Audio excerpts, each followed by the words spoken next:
In just 6 days, Donald Trump will be back in the White House. And while it's a choice that American voters made, the premier is warning that Ontarians could be dealing with the fallout, including significant job losses. Mark McAllister joins us from Queen's Park now. And Mark, Doug Ford is making some dire predictions here, all while talk about a snap provincial election continues to swirl. That's right, Cynthia. Yes, Ford warning that the impact of Trump tariffs are going to go far and wide in terms of what is going to happen here in the province, specifically in terms of job losses, but also the need for stimulus spending as well. All this while meeting with the top brass from Ottawa here at Queen's Park today. We'll talk to you after. Okay. Dominic LeBlanc making his rounds and making attempts to rally Team Canada in advance of major change south of the border. The federal finance minister stopping at Queen's Park Tuesday to brief Ontario's leader on federal plans before battling Trump and a potential trade war. We talked about potential scenarios to respond to the threat of tariffs, obviously recognizing the real impact it would have on the economy of Ontario, on Ontario workers and businesses.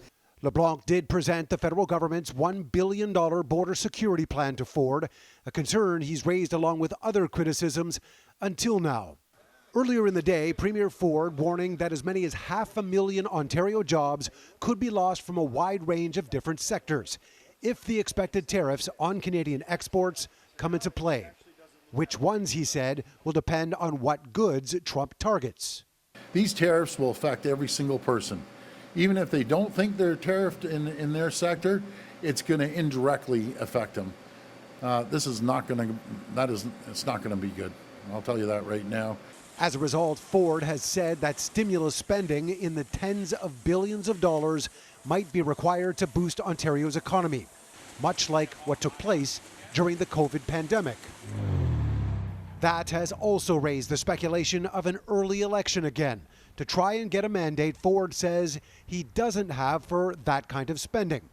His opponents, however, say they would support funding if needed, and there's no need to head to the polls with this sort of uncertainty.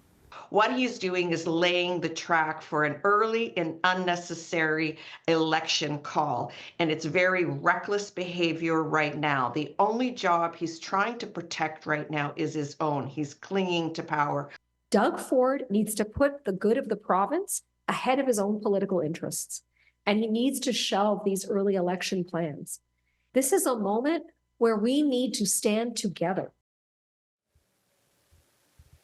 Now, earlier today in the U.S., Donald Trump posted on social media this quote about what he plans to do as far as tariffs are concerned. He said, as of next week, he plans to create what he's calling the External Revenue Service, rather than the IRS, the Internal Revenue Service, to collect our tariffs, duties, and all revenue that come from foreign sources. All the more reason, perhaps, for Canadians to take notice once again and make sure that we're talking about what could potentially be done in return. Cynthia. Now, Mark, with Ford talking about the need to possibly spend tens of billions of dollars to help the economy, what does LeBlanc have to say about that?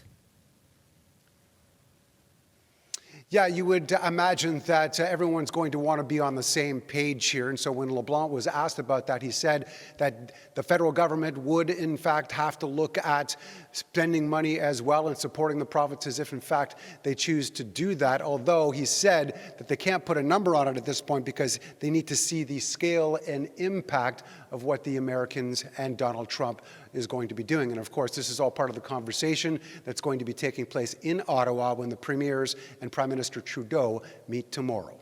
Back to you. Okay, Mark, thank you.